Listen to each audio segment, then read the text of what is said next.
Bonjour et bienvenue sur Tonia raconte. Aujourd'hui, je vous raconte l'histoire étonnante d'un champion de l'imposture, un maître de la manipulation. Cette histoire va vous surprendre et vous aurez du mal à le croire. Ceci est la vie de Frédéric Bourdin.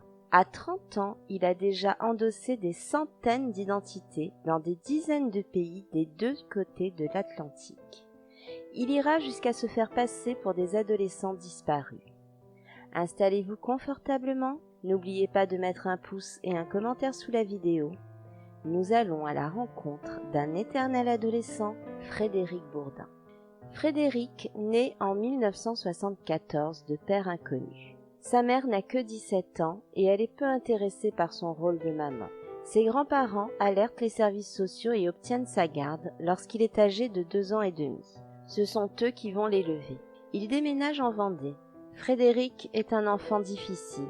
Il ne se sent pas aimé. Il se sent méprisé par sa famille qui le considère comme un bâtard. Sa mère vient le voir de temps en temps. Et même aujourd'hui, elle reconnaît sans honte l'avoir battu plusieurs fois à coups de poing lorsqu'il était enfant. Frédéric dit qu'il a été agressé sexuellement par un voisin. Quand il l'a rapporté à sa famille, tout le monde lui a ri au nez. Personne ne l'a cru. À 12 ans, ses grands-parents ne peuvent plus faire face à l'adolescent rebelle qu'il est en train de devenir, et Frédéric se retrouve placé dans un foyer pour mineurs près de Nantes. Il va y rester jusqu'à ses 16 ans. Là aussi, il affirme avoir été victime d'abus sexuels de la part des autres pensionnaires, dans l'indifférence des animateurs. Pour échapper à son quotidien sinistre, dès ses premières années, Frédéric se réfugie dans ses rêves et son imagination. Il invente des histoires plus invraisemblables les unes que les autres pour attirer l'attention. Il commence dès l'enfance à s'enfoncer dans la mythomanie, faisant croire que son père est un agent secret britannique ou bien qu'il connaît personnellement Michael Jackson. Il joue à se perdre dans les bois pour que les gendarmes le cherchent. Il s'entraîne à changer sa voix et fait le pitre pour amuser les autres enfants. Tous ceux qui l'ont connu, enfant ou adolescent, parle d'un enfant charmant, intelligent, avec une grande aisance verbale et une imagination débordante. De son enfance chaotique, Frédéric gardera toute sa vie un grand besoin d'amour et d'attention. Il garde une rancœur vis-à-vis des adultes qu'il estime responsables de son mauvais sort. Son enfance et son adolescence sont des échecs. Qu'à cela ne tienne, il va les recommencer, revivre son adolescence autant de fois que nécessaire pour trouver le foyer et l'amour parfait qu'il recherche. À 16 ans, il est transféré dans un foyer à Angers où il doit suivre une formation professionnelle. Mais Frédéric se refuse à suivre la voie qu'on a tracée pour lui. Il fugue et arrive à Paris. Il ne connaît personne. Il est perdu. Alors, il a une idée qui deviendra ensuite son modus operandi. Il appelle la police, prétend qu'il a trouvé un enfant égaré. Lorsque la police arrive sur les lieux, l'enfant perdu dont il faut prendre soin, c'est lui. On le place dans un foyer pour mineurs. Il s'en échappe bientôt et de là ne va jamais cesser son périple. Il va faire le tour de l'Europe, toujours avec le même plan. Il va intégrer des foyers pour mineurs en Italie, en Allemagne, en Espagne. À chaque fois, il invente un nom, une histoire, une identité, ment sur son âge. S'il est bien, il reste quelque temps. Sinon, il repart. À la recherche du bonheur, il veut qu'on s'occupe de lui et qu'on l'aime. Il est aussi parfois mis en service psychiatrique. Et on découvre qu'il a un QI de 139, ce qui est supérieur à 99% de la population mondiale. De 1990 à 1997, il va endosser des centaines d'identités. Il change de nom, de langue. Il en parle désormais 5 sans jamais les avoir apprises à l'école. Il change d'âge, de voix, mais aussi d'apparence, utilisant des crèmes dépilatoires pour gommer sa barbe et avoir l'air d'un enfant. Son premier coup d'éclat se passe en France. En novembre 1993, après avoir passé la soirée chez sa famille à Auch, il va dans la rue et se couche à même l'asphalte sur la nationale. Il attend les secours. Le SAMU le ramasse et l'emmène à l'hôpital. Là, Frédéric utilise une technique qu'il a déjà souvent mise en place. Il ne parle pas, fait l'adolescent mutique, prend l'air traumatisé. Pendant plusieurs jours, à l'approche des fêtes de Noël, l'histoire de cet adolescent perdu de Auch fait la une de la presse locale. N'ayant pas de papier d'identité sur lui et restant muré dans son silence, les autorités le placent dans un centre médico-psychopédagogique. Les journalistes vont largement s'emparer de cette histoire qui émeut la population locale. Quand une émission de télévision populaire des années 90, Perdu de vue, qui aide à retrouver les personnes disparues, reçoit le témoignage troublant de quelqu'un qui le reconnaît comme Emmerich, un petit garçon de 13 ans disparu quelques mois plus tôt. Effrayé par la tournure que sont en train de prendre les choses, Frédéric décide de sortir de son personnage de muet et révèle sa véritable identité. Son histoire est tellement extraordinaire qu'il fait à nouveau la une des journaux qui titrent « Le sourd-muet parle 5 langues ». Il passe même à la télévision. Son récit amuse et tout se passe si bien qu'il décide de continuer. Il repart sur les routes. Mais c'est en Espagne que tout va basculer. En 1997, Frédéric Bourdin a 23 ans. Il est dans un foyer de Linares dont il ne parvient pas à s'échapper malgré plusieurs tentatives.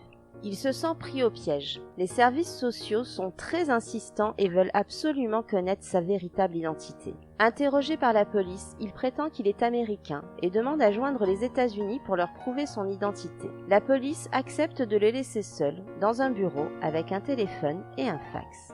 Il appelle les États-Unis, se faisant passer pour un policier espagnol qui a trouvé un enfant américain. Les services fédéraux américains lui envoient des photos d'enfants disparus aux États-Unis. Il reçoit par fax le dossier de Nicholas Barclay, un enfant disparu au Texas depuis 3 ans. Nicholas aurait 17 ans aujourd'hui. Il décide de se faire passer pour lui. Désormais, il sera Nicholas Barclay. La famille américaine de Nicholas est prévenue qu'on a retrouvé leur fils. Et dès le lendemain, la sœur de Nicholas Barclay prend l'avion pour venir le chercher en Espagne. Acculé, il décide de jouer le jeu.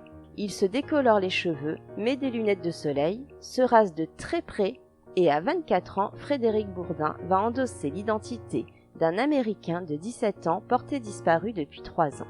Il s'attend à être démasqué immédiatement. Mais contre toute attente, la sœur le reconnaît et le ramène avec elle au Texas.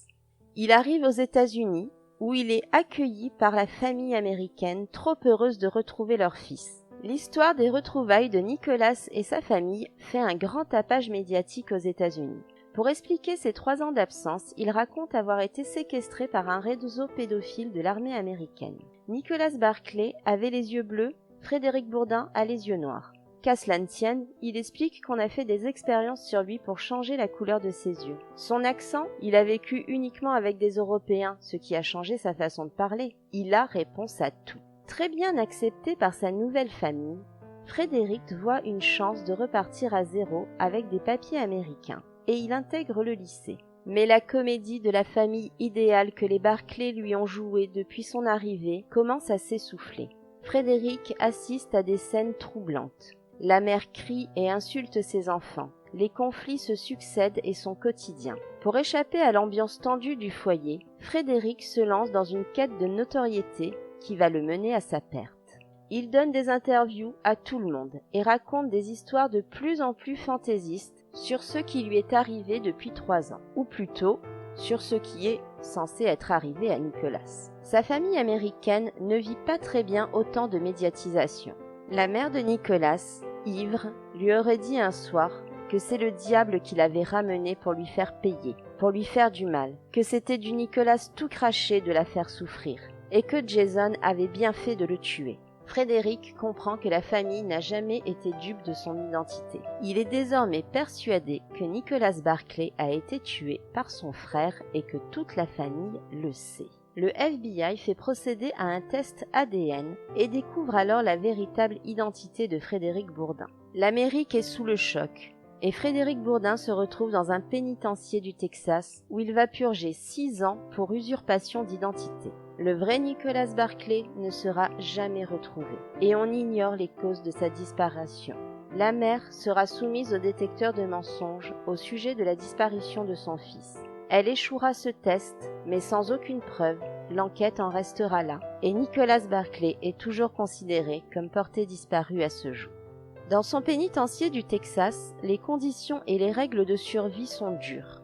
Pour s'adapter, il se fait passer pour un Mexicain et intègre même un gang au sein de la prison. En 2004, une fois sa peine purgée, il rentre en France. Il va à Auch chez sa famille qui va l'aider à trouver un travail, un appartement. Mais il est seul dans son petit appartement. Il ne se sent pas bien. Il n'a personne pour prendre soin de lui, personne pour l'aimer. On lui conseille de se trouver une femme, mais sans doute à cause des violences qu'il a vécues enfant et adolescent, il pense que c'est impossible. Frédéric Bourdin a maintenant 30 ans. Mais il n'a jamais eu la moindre activité sexuelle. Alors fonder une famille, il n'y pense même pas. Au bout de quelques mois, il renonce et reprend la route. Il se retrouve à Grenoble et tombe sur un avis de recherche. Léo Ballet, un enfant disparu à l'âge de 6 ans, recherché depuis 8 ans. Il sera donc Léo Ballet, 14 ans, retrouvé miraculeusement. Il appelle la gendarmerie. Il sait qu'il sera découvert à cause de l'ADN, mais il sait aussi qu'il pourra profiter quelques jours de sa nouvelle identité. C'est ce qui se passe en effet. Lorsque les gendarmes apprennent qu'ils ont affaire à Frédéric Bourdin, surnommé le Caméléon, cela les amuse presque. Il est remis en liberté dans l'attente de son procès pour cette escroquerie. Et c'est libre qu'il se rend à Pau, où il prétend maintenant être un orphelin franco-espagnol de 14 ans. Ses parents sont morts dans un accident d'avion et on le place en foyer. Il est scolarisé au collège de Pau. L'illusion est parfaite et tout semble aller pour le mieux. Il se fait rapidement des amis, le foyer est agréable et les professeurs n'en reviennent pas de cet élève qui a de si bons résultats scolaires. Il ne se doute pas que Francisco Hernández Fernandez suit des cours de collège et de lycée depuis plus de 15 ans.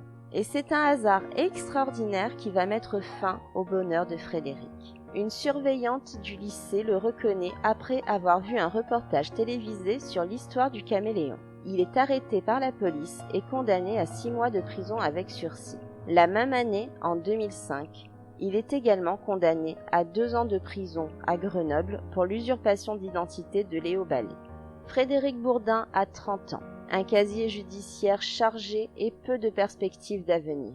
À partir de là, il arrête sa fuite en avant. Il accepte les interviews, sa vie de mensonge fascine, et tout le monde veut voir et entendre l'usurpateur, le caméléon. Il passe chez Ardisson et Morandini. Il vend son histoire dont on tirera plusieurs reportages, 2 livres et un film. En 2015, il obtient l'effacement de son casier judiciaire. Depuis, il est très présent sur Internet. Il tient un blog et fait des vidéos sur YouTube. Il est marié et père de 5 enfants. Il a enfin trouvé un foyer, le sien, et l'amour après lequel il a couru toute sa vie. Frédéric Bourdin a eu plus de 500 identités dans au moins 6 pays différents. Dans un film célèbre, le héros dit à quelqu'un « Je suis bon dans ce que je fais » et l'autre lui répond « Tu aurais été bon en tout ». Avec un QI de 139, il est clair que Frédéric aurait été bon en tout. Il aurait pu tout réussir. Et il a réussi à tromper tout le monde pendant 15 ans. Aujourd'hui, Frédéric Bourdin a 45 ans. Il a fini par réussir, non pas en prenant l'identité de quelqu'un d'autre, mais en faisant ce qui était le plus difficile pour lui, être lui-même. Si vous avez aimé cette histoire, n'oubliez pas de vous abonner pour ne pas rater les suivantes. Merci de m'avoir écouté. Je vous souhaite une bonne journée, une bonne soirée et faites de beaux rêves.